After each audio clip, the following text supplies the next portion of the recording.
함께 은혜 나눌 말씀은 고린도전서 13장 8절에서 12절입니다.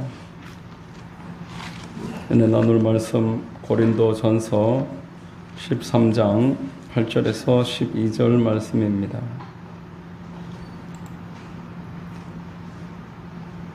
찾으신 줄로 알고 제가 봉독해 드리겠습니다. 사랑은 언제까지나 떨어지지 아니하되 예언도 패하고 방언도 그치고 지식도 패하리라. 우리는 부분적으로 알고 부분적으로 예언하니 온전한 것이 올 때에는 부분적으로 하던 것이 패하리라.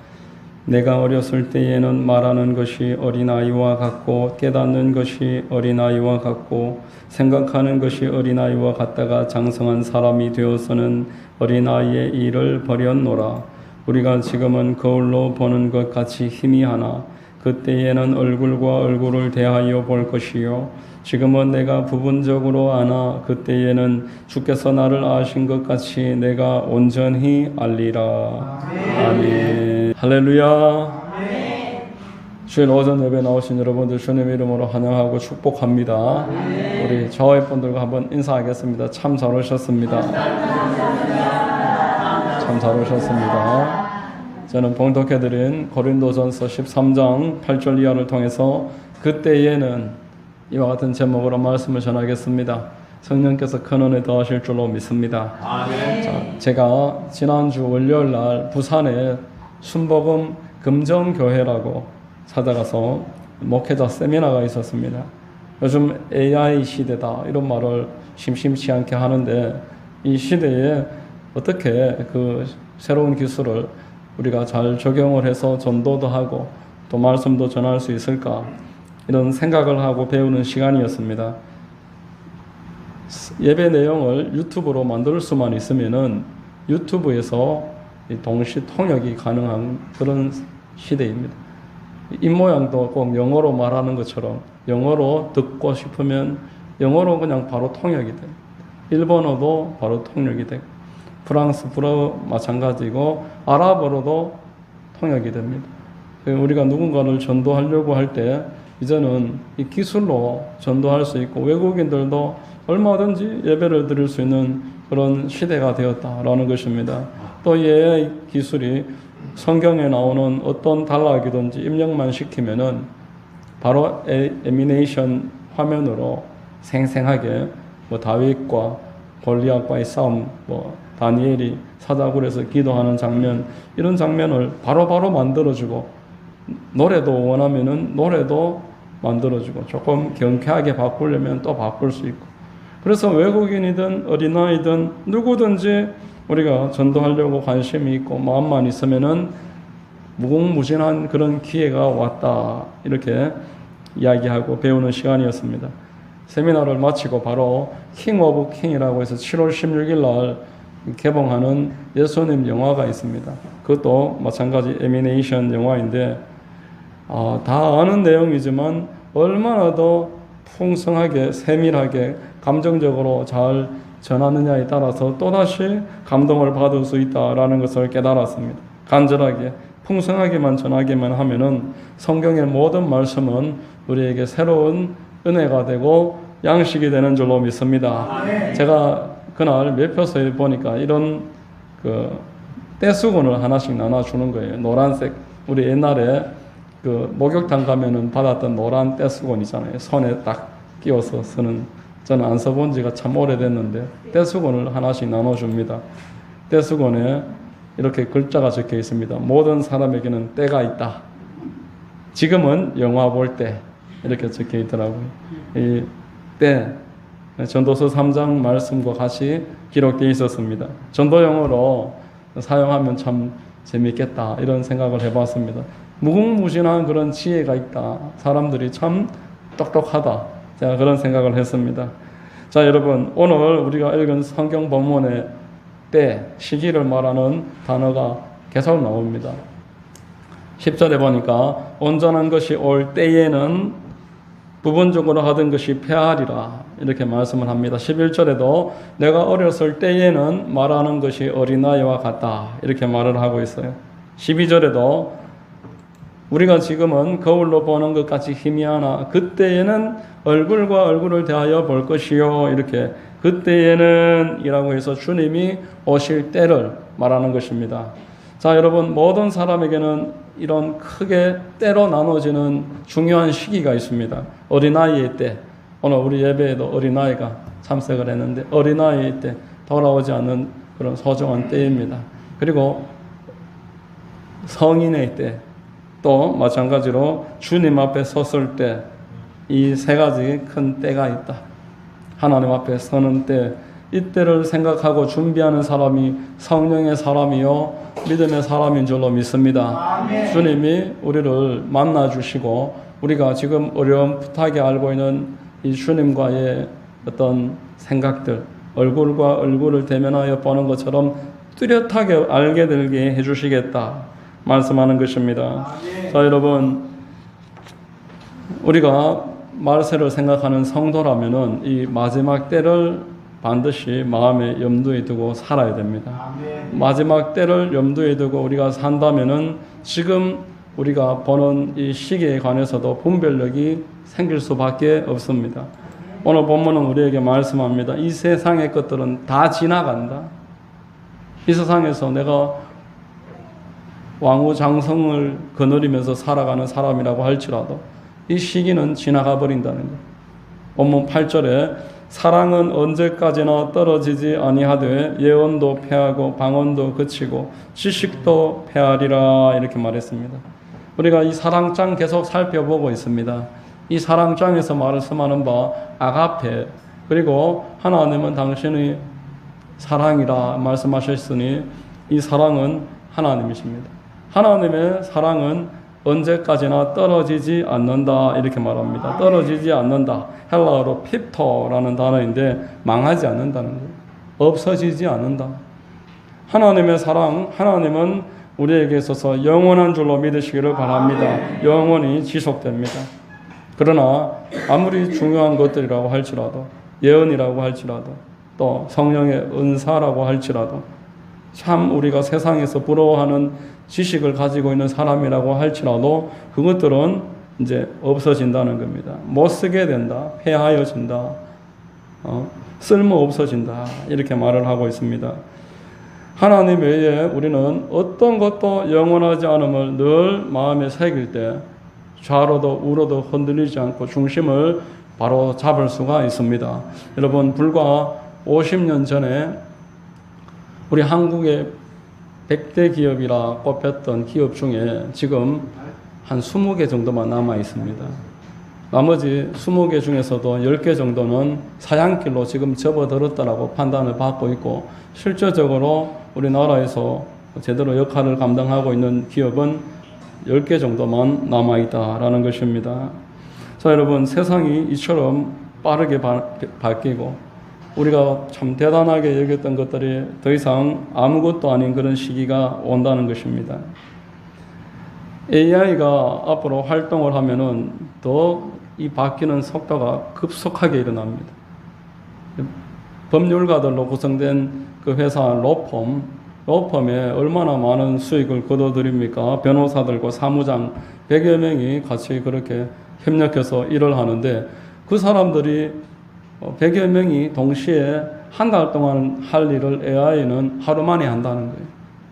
이제 이런 전문 직종도 그 자리를 차츰차츰 잃어가고 있습니다. 그곳에 있는 사람들이 자기가 할 일을 하루 온종일 할 일보다 AI가 1시간 안에 빨리 끝내버리니까 설 자리를 잃어버린다는 것입니다. 자, 아무리 이 세상이 이처럼 변해도 하나님은 변함없는 줄로 믿으시기를 바랍니다. 하나님은 여전히 살아계시고 우리에게 내일 일을 염려하지 말라 이렇게 말씀을 하셨습니다. 우리는 걱정할 것이 없는 것입니다. 하나님이 여전히 계시기 때문에 세상이 아무리 변해도, 세상이 아무리 두려움을 주고 불확실 가운데서 우리의 설 자리를 위협한다고 해도 하나님은 말씀하십니다. 먼저 그의 나라와 그의 일을 구하라. 그리하면 모든 것을 너희에게 더하시리라. 하늘과 땅이 꺼져도 1.1획도 변함이 없는 하나님의 말씀은 저 여러분들을 향해서 두려워하지 말라, 염려하지 말라, 하나님께 다 맡기고 살아라 이렇게 말씀을 하고 있습니다. 다윗은 그 시대에 자기가 하나님 손에 붙잡혀 있음을 알았다. 이렇게 말씀합니다. 저와 여러분들이 이 환경 가운데서도 내가 하나님 손에 붙잡혀 있다는 것을 잊지만 않는다면 어떤 상황에서도 새 힘을 얻고 든든함과 평안함을 누리게 될 줄로 믿습니다. 여러분, 성경 속의 인물들 중에 태평성대를 살았던 인물이 단 한 사람도 없습니다. 모두가 위기 가운데서 하나님을 붙잡고 하나님 부르면서 살았던 것입니다. 모세를 보십시오. 태어나면서부터 물속에 던져져야 했고 그의 나이 40에 왕에게 추격당해서 80이 될 때까지 처가살이를 하고 그렇게 살았습니다. 야곱이나 모세나 여호수아, 아브라함 모두를 다 보십시오. 위기가 끝이 없습니다. 세상은 하나님의 백성을 가만히 내버려 두지 않습니다. 오늘날도 마찬가지입니다. 예수 그리스도께서 그러한 공격을 받으셨습니다. 예수님을 미워했던 자들이 오늘날 예수를 따르는 자들도 미워한다고 성경은 말하고 있습니다. 거짓말쟁이고 변덕이 줄 끓듯이 하는 이 원수 마귀가 할 수만 있으면 택한 자들도 두려워하게 하고 주저앉게 하고 낙심하게 하려고 우리를 붙잡고 매달리지만 우리는 우리 하나님 바라볼 때, 변함없으신 하나님 바라볼 때 나를 향한 그 끝없고 영원하시고 멈춤이 없는 사랑을 생각할 때에 승리할 수 있고 평안을 누리게 될 줄로 믿습니다. 아멘. 여러분, 이 세상에 온전한 지식은 어디에도 없습니다. 이 세상에서 우리가 하나님 외에 의뢰할 수 있는 게 없습니다. 9절과 10절 같이 한번 읽어보겠습니다. 우리는 부분적으로 알고 부분적으로 예언하니 온전한 것이 올 때에는 부분적으로 하던 것이 헤아리라. 온전함, 텔레이오스라는 단어인데 완전한 것이 온다는 거예요. 이전에 있는 모든 것들은 그 앞에 서면은 부분적인 것들입니다. 지금 대단해 보이지만 조금 있으면은 적용될 수밖에 없고 우리가 그것을 보면서 더 이상 놀라지도 않고 감탄하지도 않는 평범한 것들로 전락할 수밖에 없습니다. 여러분, 우리 어릴 적만 해도 집에 전화기가 있어서 친구 집에 전화하면은 누구 좀 바꿔주세요. 그렇게 하면은 누구냐? 누구입니다. 꼭 그 말을 해야 되는 그런 시대가 있었습니다. 그런데 요즘 여러분 그 전화기 사용하십니까? 친구 집에 전화해 본 적이 있으십니까? 핸드폰 외에는 전화할 일이 없는 그런 시대가 되었습니다. 무선 전화기가 처음 나왔을 때 한 90년대 중반쯤에 저희 집에도 무선 전화기가 한 대가 있었는데 제가 그걸 들고 자랑하려고 동네 한 바퀴 돌다가 혼났던 기억이 납니다. 그때만 해도 벌써 100만 원이 넘었습니다. 그런데 지금은 그런 전화기 또 누가 준다고 들고 다니겠습니까? 아이들도 스마트폰 갖고 다니고 컴퓨터와 TV와 온갖 모든 일들이 다 할 수 있는 최첨단 기기가 우리 모두에게 손에 들려있지만 이것 가지고 또 우리가 놀랍게 여기지 않습니다. 당연한 듯이 일상화되고 있는 것입니다. 자, 여러분, 하루 만에 지구 반대편까지 다녀오는 그런 시대가 열렸지만 당연히 여기고 있습니다.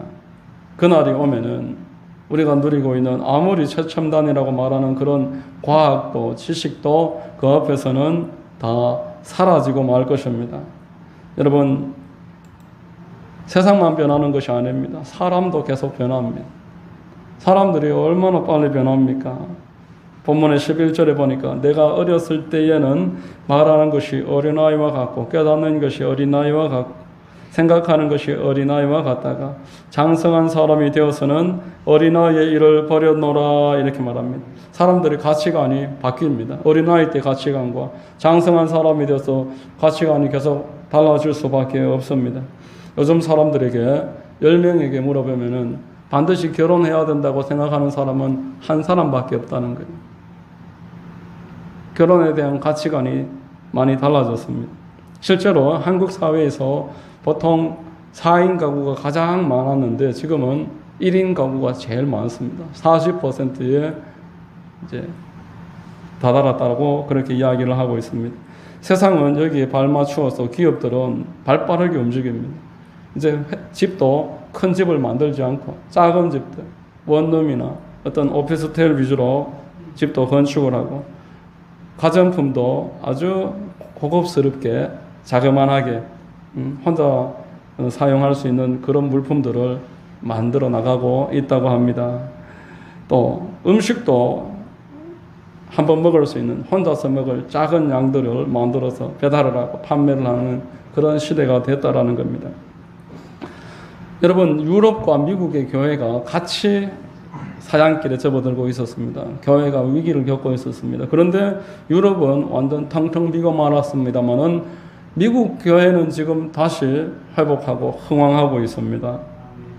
왜냐하면은 80년대에 미국의 이혼율이 급증을 하고 또 사람들이 결혼관이 흐트러져서 결혼을 많이 하지 않고 아이를 낳지 않고 이렇게 싱글들이 점차 늘어나고 있을 때 유럽은 바라보고만 있었지만 미국 교회는 이 일에 관해서 발빠르게 대응을 합니다. 싱글들이 이제 늘어나니까 싱글들을 위해서 교회가 어떤 일을 해야 될 것인가 이것을 준비하고 논문을 쓰고 책을 만들고 그렇게 해서 대응을 했더니만 교회가 다시 중흥하고 있는 것입니다. 우리도 마찬가지입니다. 고령화 사회가 지금 되고 있다고 말들을 합니다. 싱글들이 점차 늘어나고 있어서 그래서 출산율이 너무너무 떨어진다 이렇게 걱정을 하고 있습니다. 그러나 여러분 세상은 당연히 변할 수밖에 없습니다. 변화를 우리는 당연하게 인정해야 될 것입니다. 고령화 사회가 된다면은 어떻게 하면은 노인들을 전도를 할 것인가? 여기에 우리가 기도하면서 준비하면은 더 좋은 은혜가 발전이 있게 될 줄로 믿습니다. 아멘. 교회가 고령화 시대를 걱정할 이유가 무엇입니까? 고령화 시대가 되는 게 뭐가 우리에게 걱정입니까? 전혀 걱정할 일이 아닙니다. 모세만 보더라도 인생의 풍랑을 겪었던 그 이후에 겸손해지고 기도하는 사람이 되었고 더 크게 쓰임을 받았습니다. 주어진 시간과 주어진 여유를 어떻게 하면 더 하나님의 뜻을 위해서 잘 사용할 수 있을까? 여기에 마음과 정성을 들이면은 더 큰 상급과 축복을 받게 될 줄로 믿으시기를 바랍니다. 제가 몇 년 전에 7원에 갈 일이 있어서 택시를 탔습니다. 택시 기사가 제게 이런 말을 합니다. 앞으로 한 5년 전인데 앞으로 1인 가구가 계속 늘어날 거니까 교회들도 1인 가구를 위해서 준비를 해야 할 것입니다. 이렇게 저에게 이야기를 하는 겁니다. 제가 예수님 믿고 교회 다니십니까? 물으니까 그렇지 않대요. 그런데 이 사회가 그렇게 바뀌어가고 있는 걸 본인이 택시 일을 하면서 느낀다는 겁니다. 예전에는 택시에 3명, 4명, 심지어 5명이 타면서 좀 끼어서 타고 무릎에 앉아서도 타고 그렇게 했는데 요즘은 손님들 대부분 혼자 탄다는 거예요. 그러면서도 합성하기를 원치 않는 거예요. 이 세상이 바뀌었다. 그래서 이 바뀜에 대해서 생각하지 못하면은 어떤 단체도 어떤 기업도 살아남지 못할 것이다 본인은 느낀다는 겁니다. 여러분 세상이 정말 많이 바뀌었습니다. 어린아이와 장성한 어른이 바뀌는 것처럼 사람들은 계속 바뀝니다. 시대가 바뀝니다. 제가 얼마 전에 소망교회 곽선희 목사님 쓴 책을 읽어보니까 곽선희 목사님이 70년대 후반에 교회를 개척할 때에 그 서울에서 교회를 세우다 보니까 아주 당대의 엘리트들, 대학생들, 대학 교수들, 뭐 의사라든지 이런 분들이 막 교회에 많이 이제 접할 수 있는 그런 환경이었다고 합니다. 교회 위치가. 자, 그러다 보니까 소망교회는 어떻게든 교회에서 일을 안 만드는 거예요. 주일 오전 예배 외에는 주중에 부흥회 한번 한 적이 없었다고 합니다. 주일 오전 예배만 드리고 봉사하는 것들도 전혀 부담을 주지 않고 새벽 예배라든지 이러한 것들로 사람들에게 독려하는 그런 일들을 전혀 하지 않았더니만 오히려 급속도로 부흥을 했다. 성도들이 세상에서 너무너무 바쁘고 가족끼리도 만날 시간이 부족한데 교회까지 많이 오게 그렇게 하지 않았더니만 본인은 그런 목표를 가지고 했더니만 교회가 도리어 부흥을 했다. 그렇게 이야기를 합니다. 자, 그러나 여러분 지금 세상이 달라졌습니다. 우리 교회만 해도 그런 식으로 해서는 되지 않은 것입니다. 하나님께서 이 세상이 바뀜으로 그 발맞춤으로 말미암아서 교회를 바르게 준비하면서 나아가기만 하면은 오늘날에도 반드시 큰 축복과 은혜를 더해 주실 줄로 믿습니다. 왜 세상이 바뀌었냐? 한탄할 이유가 없습니다. 시대가 바뀌었는데 이 시대를 우리가 그 상황에 맞게끔 당연한 것으로 받아들이고 나아가면은 우리 하나님은 오늘도 살아계셔서 저와 여러분들에게 놀라운 역사를 더해 주실 것입니다. 마지막으로 여러분, 이 세상에 모든 것이 다 바뀌지만 사람도 바뀌고 세상도 바뀌고 안 바뀌는 것이 아무것도 없지만 유일하게 바뀌지 않는 것은 하나님 한 분뿐이십니다. 본문 12절 우리 같이 한번 읽겠습니다. 우리가 지금은 거울로 보는 것 같이 희미하나 그때에는 얼굴과 얼굴을 대하여 볼 것이요 지금은 내가 부분적으로 아나 그때에는 주께서 나를 아신 것 같이 내가 온전히 알리라 이렇게 말합니다. 내가 주를 온전히 알게 되리라. 얼마나 놀라운 말씀입니까? 이 에피기노스코라는 단어는 온전히 알리라로 번역이 되는데 확실히 알게 된다. 우리가 지금 하나님에 대해서 뚜렷하게 알 수 있지는 못합니다. 하나님께서 우리에게 하나님을 아는 지각을 주셨는데 그러나 희미하게 하나님이 계신 것을 보기는 하지만 느끼지만 뚜렷하지 못하지만 하나님이 앞으로는 뚜렷하게 만들어 주실 것이다 말씀하는 것입니다. 여러분 복음을 보십시오. 성경의 역사를 보십시오. 복음은 계속 뚜렷해짐의 역사입니다. 처음에 우리 주님이 여자의 후손을 보낼 것이다 이렇게 말씀을 했고 또 아브라함을 택하셔서 아직 아들도 없는 그 75세도 넘은 100세에 다다라는 노인에게 너의 씨로 말미암아 천하 만민이 복을 받으리라 이렇게 말씀했습니다. 얼마나 막연한 이야기입니까? 그러나 하나님이 약속하셨고 믿었던 아브라함에게 그 아들을 주시고 손자를 주셨는데 이스라엘입니다. 뚜렷해지고 있습니다. 민족이 만들어지는 것들이 애굽 땅에 들어감으로 말미암아서 이루어지고 있습니다. 그리고 유다 지파 다윗의 후손으로 점차 계시가 선명해지는 것입니다. 점차 선명했던 계시가 2000년 전에 이 땅에 오셨던 예수 그리스도께서 십자가에서 못 박혀서 죽으시면서 다 이루었다 말씀하심으로 말미암아 절정에 다다르게 되었습니다. 아멘. 여러분 이처럼 하나님의 역사는 갈수록 더 선명해지고 뚜렷해집니다. 아멘. 유대인들은 메시아를 기다리면서도 예수님을 몰랐습니다. 우리는 이제 다윗의 후손이며 메시아이신 예수님을 알고 있습니다. 그들은 성경을 가지지 못했지만 저와 여러분들은 지금 성경을 가지고 있습니다. 사도들도 보지 못했던 신약 성경을 우리는 가지고 있습니다. 얼마나 이게 뚜렷해지고 있습니까? 인생의 문제를 성경에 말을 하고 있고 우리는 이 말씀을 깊이 묵상하고 연구한 신학자들의 결과로 점차 신학적으로도 선명해지고 있습니다. 인생의 문제는 죄의 문제입니다.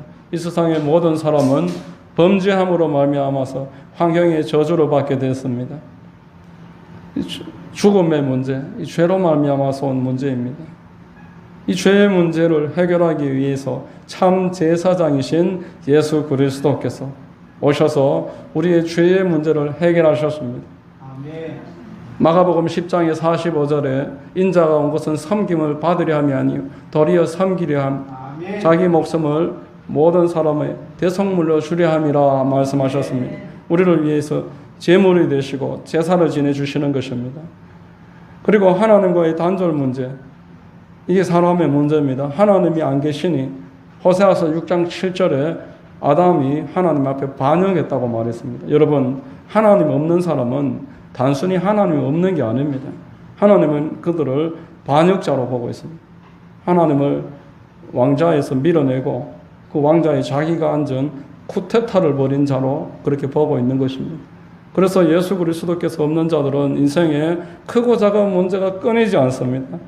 그러나 예수 그리스도께서 보내주신 참 선지자로서의 그 역할을 다 감당하는 우리가 믿을 때 예수께서 길이고 진리고 생명이므로 우리가 하나님께로 다시 연결이 돼서 하나님이 우리의 왕이 되셨음을 믿을 때 우리의 모든 문제가 해결되는 줄로 믿습니다. 여러분, 예수님이 십자가에서 다 이루셨습니다. 골로새서 2장 25절에 십자가에서 이기셨다고 말씀을 하십니다. 그러므로 저와 여러분들은 믿음으로 이것들을 계속 말씀을 들음으로 마음에 새기고 그것을 바라고 기도로 구하고 하나님이 이루어 주신 것을 내 삶에 실제로 얻기 위해서 기도하면서 신앙생활을 해나가는 것입니다. 아멘. 여러분, 우리 주님의 그 십자가의 죽음이 다시 한번 우리에게 증거가 되고 있습니다. 더 뚜렷한 증거로 다가오고 있습니다. 아멘. 사도행전의 17장 31절에 이렇게 말씀합니다. 같이 한번 읽겠습니다. 이는 정하신 사람으로 하여금 천하를 공의로 심판할 날을 작정하시고 이에 그를 죽은 자 가운데서 다시 살리신 것으로 모든 사람에게 믿을 만한 증거를 주셨음이라 이렇게 말했습니다. 예수님이 십자가에서 죽으심으로 다 이루셨는데 여기에서 또 한 걸음 더 나가서 부활하심으로 확실한 믿을 만한 증거를 주셨다 이렇게 말하는 겁니다. 자, 여러분, 죽으시고 부활하심이 우리 하나님께서 우리에게 주신 언약이고, 그리고 한 가지 마지막 남아있는 언약이 있는데 이제 우리에게 그 사실을 가지고 땅 끝까지 복음을 전하면은 내가 너와 함께하리라. 함께하리라 두 번째 언약이 있는 것입니다. 예수 그리스도의 복음을 증거하는 자는 우리 하나님께서 함께 계셔 주신다고 하신 그 언약을 날마다 누리게 될 줄로 믿으시기를 바랍니다. 사도행전의 1장의 8절에 오직 성령이 너희에게 임하시면 너희가 권능을 받고 예루살렘과 온 유대와 사마리아와 땅 끝까지 이르러 내 증인이 되리라 말씀하셨습니다. 여러분, 많은 증거를 우리가 구합니다. 큰 증거가 생기면 증인으로 자라겠습니다. 그러나 이미 주신 작은 증거 가지고 계속 증거 가지고 증인으로 할 때 그 증인의 일을 잘 감당했다고 더 큰 증거 또 주실 것입니다. 더 큰 증거 받아서 더 많이 증인되는 줄로 믿습니다. 아멘. 여러분, 땅끝까지 예수 그리스도의 복음을 전할 사람은 다른 사람이 아닙니다. 저와 여러분입니다. 아멘. 이 일을 감당하면은 조그마한 실력으로 내가 할 수 있는 형편에서 예수 그리스도를 증인으로서 증거하기 시작하면은 우리 하나님이 함께 계셔 주시고 더 큰 증거 주셔서 더 많은 증인이 될 것입니다. 그러면은 그때에 우리 주님과 함께 영원한 복락을 누리게 되는 것입니다. 자, 여러분, 오늘 말씀 한번 마무리를 하겠습니다. 세상이 계속 바뀌고 변함이 일상입니다. 사람도 바뀝니다. 어제와 달라졌다. 우리가 그렇게 세상 보면 사람 보면서 그런 생각들을 많이 합니다. 그러나 영원히 변치 않는 하나님 바라보시면서 하나님이 주신 언약은 나에게 바뀌지 않는다는 것을 믿고 이 언약 붙잡고 살아갈 때 우리는 염려도 근심도 하지 않고 끝까지 승리하게 될 것입니다. 변함없는 주님과 함께 늘 동행하시고 축복과 상급 쌓고 영광 받고 그런 풍성함이 있게 되시기를 예수 그리스도의 이름으로 축원합니다. 아멘. 기도하겠습니다. 하나님 아버지, 감사합니다. 오늘 말씀을 통해서 참으로 우리 하나님께서 그때에는 이라고 하니 모든 때가 바뀌어가지만 우리 하나님은 바뀌지 아니하시고 주님 마지막 약속하신 그때가 다가올 때에 그것을 잘 준비하면서 살라고 말씀으로 깨우쳐 주시니 감사합니다. 아멘. 더욱더 주님과 동행하는 은혜가 있게 하여 주시고 이 자리에 있는 모든 성도님들이 하나님 은혜로 풍성한 복을 누리도록 역사해 주시옵소서. 아멘. 감사하오며 예수님의 이름으로 기도드립니다. 아멘. 아멘.